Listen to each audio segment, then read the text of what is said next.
logo as well. Another strategy I had in mind was chunk bans, and at first this seems really promising. A chunk ban is a device used to permanently kick off anyone from a server by overloading their computer. Put simply, it involves making this cursed book full of a bunch of characters and storing it in a dropper. And once that dropper dispenses the book, it's so demanding for the code that anyone within a 32 block radius will be automatically banned from the server. And so, what if you just surrounded your Minecraft base with a toggleable chunk ban on each side? It seems like a pretty good solution to our problem, and it is.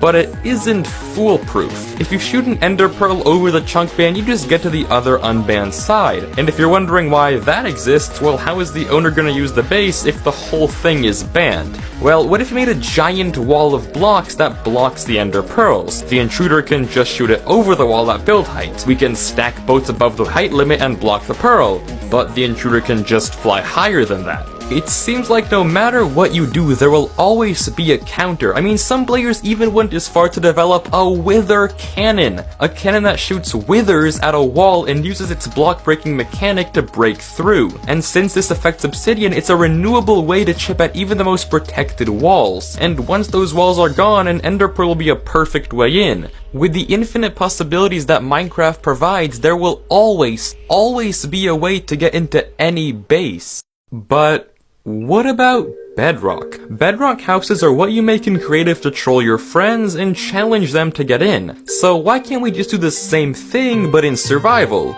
Well, that's obvious. We can't get Bedrock. But that's not true. In 2020, Razeworks, a popular Minecraft tech YouTuber, designed this, a Bedrock item farm. Granted, the setup and patience required is huge, however with enough effort, this farm can supply you with loads of bedrock that you can place around the world. It's a really cool farm, and now with a bedrock wall, nobody is gonna be mining through our base. If you want to be cautious, you can make the walls 8 blocks thick to prevent chorus fruit users from teleporting in. Similarly, if you set up trap nether portals inside the base, anyone who tries to enter with a portal from the nether will just be locked in when they arrive. It's almost perfect. Almost. Because using glitches, you can just break the top of the bedrock house and suddenly our secure base isn't looking so safe. However, a smart counter to this method will just be building it at height limit. If you set up a bedrock base at the top of the world, nobody, and I mean nobody, can get in.